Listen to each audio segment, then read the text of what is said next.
Hey guys, welcome back to another video. Well, we're finally in March, which means that we can look forward to warmer weather and hopefully higher rates, although they're not higher yet, but we're hoping that they will start trending up soon. As always, it's time to look at the weekly market update and forecast. If you're new to my channel, welcome. I teach about the trucking industry with a heavy focus on the spot market as well as freight market analysis. So if this is a topic that interests you, feel free to subscribe down below. All right, let's go ahead and take a look at what's going on in the market, whether there are any improvements, and what the areas of opportunity are. Ready? Let's go. All right, let's start this video off by looking at the general situation for all equipment types. And of course, these charts will be linked down below so you can see them a little bit clearer.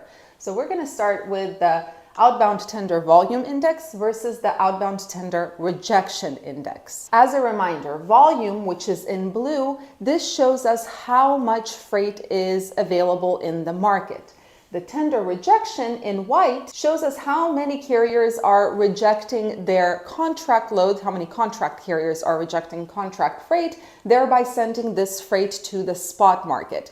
Basically, volume is the demand for trucks, and tender rejections are actually giving us insight into the supply of trucks. So what do we have here? Well, we can see, I'm going to move this over a little bit. This is March right here. So we can see towards the end of February, the volumes went up. But since since the 15th of February that tender rejections started climbing, sort of, and they really continued to climb. They're climbing right now, which is a great sign. Now, even though tender rejections are climbing, if we look on this side, we can see what the tender rejection index is at, and it's at 3.54%. So it's still really, really low. The direction it's going in is fantastic, but let's not kid ourselves, the tender rejection is still extremely low. So now if we take a look at how much the tender rejections changed since last week for each equipment type, we will see this. Now the van is in blue,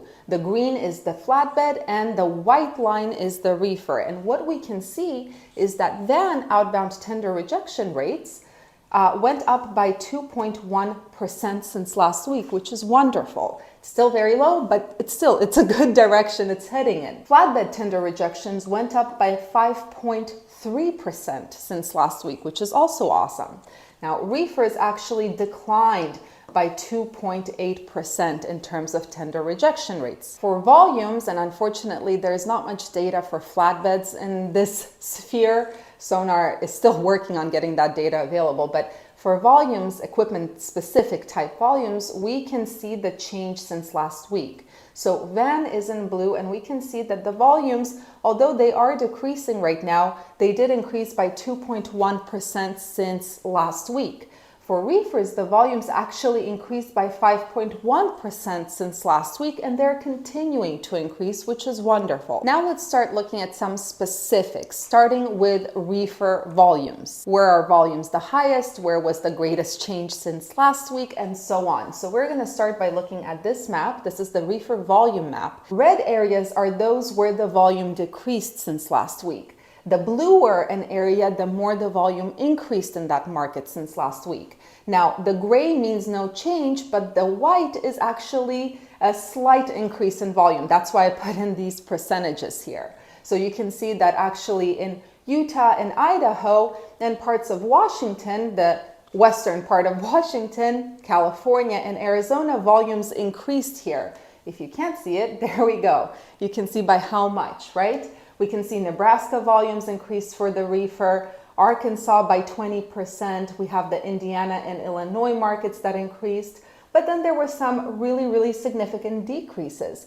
Those significant decreases were mostly in this part of Illinois, the southern part of Illinois. The biggest increase was actually in Maryland right here, where volume increased by 500% from last week. So if we now look at the tree map right here, this shows us again how much volume there is in each state and whether it increased or decreased. Green means increases. And what we can see for reefers is there's a lot of green. So volumes are going up in most markets. Okay, Dallas, Fort Worth, Chicago, Pittsburgh, there are some decreases, but mostly it's green. Now, the highest volume markets are actually Ontario, California, which is at 64.34. Then we have Joliet, Illinois, and finally Lakeland, Florida. The problem is that volume does not tell us what the rates will be like, right? So let's take a look. Ontario, California. So here we have in blue the volume. Let me make this a little bit smaller. The volume is right here, and this is the tender rejection rate in white. So you can see, yeah, the volume's increased since last week, but look at those tender rejections. They actually plummeted down 2.22% right now from Ontario.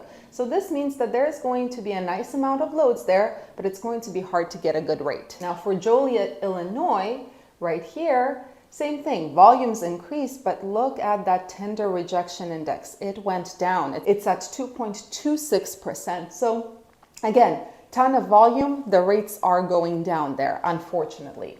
For Lakeland, Florida, it's a complete disaster. Volumes are up, but look at those tender rejection rates. They're actually at 0.14%, which means the rates in Lakeland, Florida, which is not going to be a surprise to you guys, are going to be awful. So what about tender rejection rates? Now, as a reminder, tender rejection rates tell us whether load rates or the spot market rates are going to start going up or going down, right? The higher the tender rejection rate, the higher the spot market rate.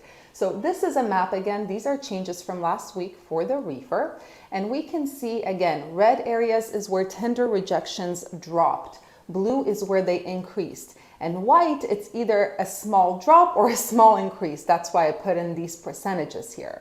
But what we can see is basically the West Coast tender rejection rates either stayed the same or they dropped. There was only a small increase in Idaho. But the West Coast, the tender rejection rates are going down, which means we can expect the load rates here to also go down for reefers. Now we can see in the Midwest, they increased, especially in parts of Iowa right here and North Dakota. Now, if we take a closer look at the outbound tender rejection rates, we can see that it's mixed. I mean, there is a nice amount of green. There's also a nice amount of red. The highest tender rejection rates for reefers happen in Bismarck, North Dakota, Fargo, North Dakota, and Cedar Rapids, Iowa. And Cedar Rapids tender rejections actually increased by 542% almost, which is insane. So why is this important? Because this shows you where you can expect to get the highest load rates on the spot market. Now, unfortunately, what tender rejections don't consider is the lanes. Because, for example, if you go to Fargo, North Dakota, where the tender rejection is pretty high, yes, the rates will be good, but where are you going? But still, it's nice to know. So the question is, where should you be this week, this coming week, if you have a reefer? For that, we're going to look at this map, and this shows us the outbound tender volumes versus outbound tender rejections. The goal is to go to a place with high tender rejections and high volumes. Now, the volume is the height, the elevation of a particular market area. The higher it is, the more volume. The tender rejections are in blue. The bluer it is, the more tender rejection rates. So what we can see is that Nebraska is a decent market to go to because the volume is there and the tender rejections are there as well. Missouri is pretty okay as well. Maybe even this part of Washington, there seems to be a nice amount of volume and the tender rejections are there. Now, a place like Fargo, North Dakota, yeah, there's a lot of tender rejections, but there's just not enough volume, right? So let's take a look at the load board to compare this. Okay, so looking at this reefer map, as I said before, I thought it was Washington, but it's not. It's actually the Pendleton market. So let's take a look. We can see that the tender rejection rate here is about 12%.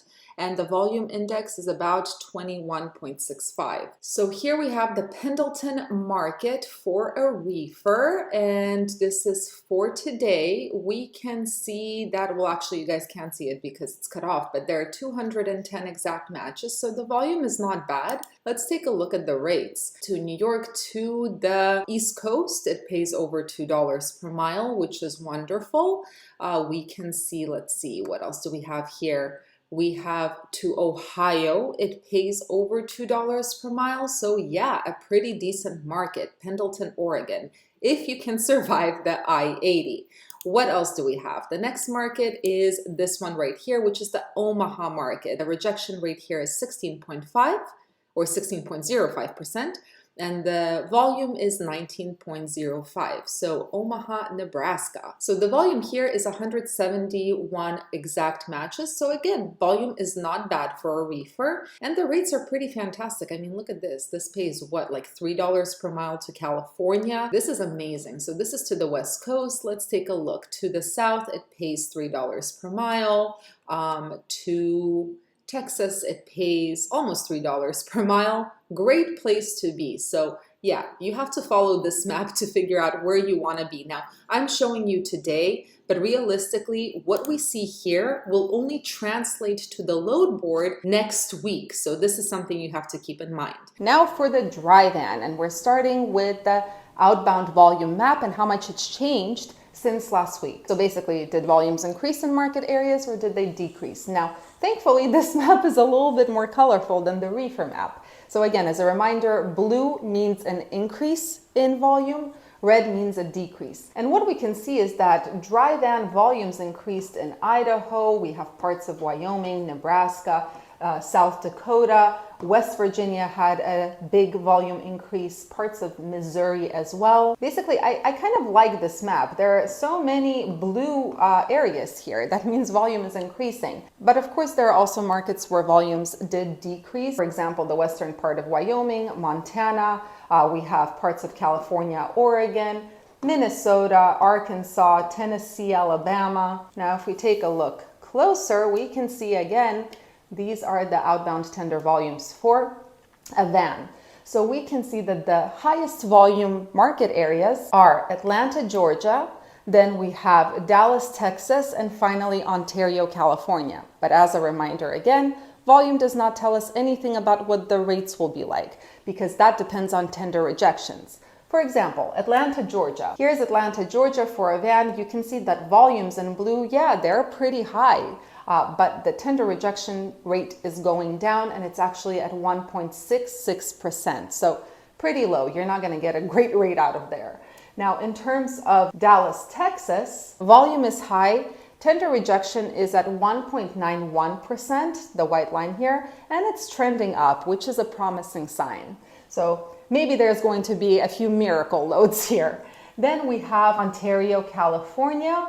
And this actually surprised me. Volumes are up and look at those tender rejection rates. Wow, they kind of just shot up. But if we actually take a look, they're only at 1.84%. Nevertheless, that means that the rates, even though they're still going to be low, they're trending upwards. So they are going to get higher. Now here's a map of the tender rejections for vans and whether they increased or decreased. And we can see that tender rejections really had nice increases in parts of Utah, Colorado, Nebraska, the Houston, Texas area, and basically the Midwest tender rejection rates are, I mean, they're pretty decent. There were some decreases as well. Tennessee, West Virginia, Maine finally went down. Let's take a look closer, and we can see that the outbound tender rejection rate is highest in North Platte, Nebraska. The second highest is in Cape Girardeau, Missouri.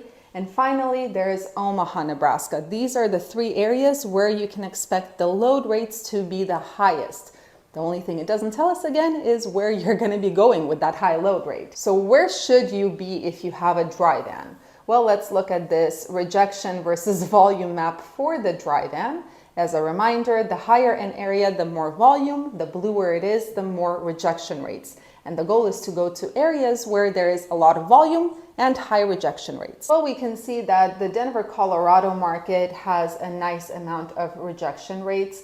We can see that the Memphis, Tennessee market, Grand Rapids market, and Iowa as well. These are good places. There's a good amount of volume and there are high rejection rates. But let's go ahead and take a look at the load board. All right, so here we have our map. So the first thing I want to check out is this Denver, Colorado market. We can see back to the West Coast, the Pacific Northwest, it pays very well, over $2 and some cents. Let's see, to Virginia. See, when you start going to the East Coast, it starts paying a little bit worse. So tender rejections, unfortunately, they don't tell us about what each lane will pay, right? But we can see that to the Pacific Northwest, yeah, it's a pretty good area. To Utah, it pays, wow, it pays actually really, really well. The last time we were in Denver, Colorado, it paid $1,000 for this kind of mileage. So that went up, which is nice. So let's take a look where else. Now I really want to check out this Louisville market in Kentucky because it's really dark blue. Okay, here we have Louisville, 670 matches, which is amazing. To the West Coast, it actually pays, it pays over $2, a little bit over $2 here, but nothing crazy. In terms of Salt Lake City, it pays really, really well. To Utah, to Kansas, it pays an insane amount of money. It pays way over $3. Here it pays over $2 per mile. I'm pretty sure you could raise them. Here it also pays over $2 per mile. You can raise them. Yeah, it's not horrible. Now, another thing I want to take a look at is the trucks in the market. This is very important considering that there are just too many trucks. So this map shows us how much volumes changed from last week on a national scale for all equipment types. The higher the area, the more volume there. And the colors show us whether the trucks left the market or came into the market since last week. So blue means that the trucks came into the market. Red means that the trucks left the market, right? So this shows us kind of the supply and demand of things. Now, if we look, we can see that, for example, an area like the Saginaw, Michigan market, that is going to be a really interesting area to be in because volumes increased, but the amount of trucks decreased. So negotiating power there is going to be awesome. Now, to compare a market like, for example, the Fort Worth market right here, there is not really much volume. There was actually a decrease in volume, yet the market area is blue, which means a ton of trucks came into that market. So that is a market where you will not have negotiating power. But if we look at this map as a whole, something we can realize right away is that the southern states, this is where all the trucks are flocking, probably because of the weather. So you won't have much negotiating power there. Now, the northern states, not all of them, but some of the northern states, that is where trucks are leaving the markets, especially the Pacific Northwest, right? Finally, of course, diesel prices, and we're going to start with this chart, which shows us the diesel truck stop actual price per gallon. And thankfully, it's good news again this week. Diesel prices are continuing to go down. They're currently, the national average is currently $4.43 per gallon. Now, if we look closer, and this is the change from last week based on market area, red means there was a decrease, and we can see that the diesel prices have decreased pretty much everywhere. There's not a single place they increased, and there's actually not a single place where they remained the same. So what are my thoughts? Well, on one hand, I'm really excited that it's March because the weather should be warming up. I'm also excited about the fact that the tender rejections are going the right direction, but I'm not an idiot. I know that we still have one big hurdle in the market, and that's that excess capacity. Truck stops are full, and there are just too many trucks for the current volumes. And of course, this is really pushing down those rates. Is there a way to still make money in this market? Yes, but you have to be ultra strategic. Make sure that you're always going from a good place to a good place, always keeping updated with the market news, and you have to be very adaptable. Now, unfortunately, sometimes it's impossible to continuously stay in good areas, especially when they change so rapidly. But here's the thing, the current spot market rates are simply not sustainable. Those carriers that have poor cash flow or a ton of debt, and especially those that bought their trucks at the peak in 2021, now have to pay that equipment off. Those are the carriers that are more likely to shut their doors in the current market because, again, spot rates are not paying for that. So it's just a question of when will these carriers shut their doors. I know of a gentleman who had a fleet of 10 trucks, all of them were financed, and he had company drivers driving them. He had to ask his drivers to take a cut in their pay. Obviously, all the drivers left him, and now he is delinquent on payments for those 10 trucks. Of course, he shut his doors, and now he's in a pickle of what he has to do next because those payments are still due. Yep, this market is definitely not sustainable. It has to change, and it's especially not sustainable for those who rushed into this market and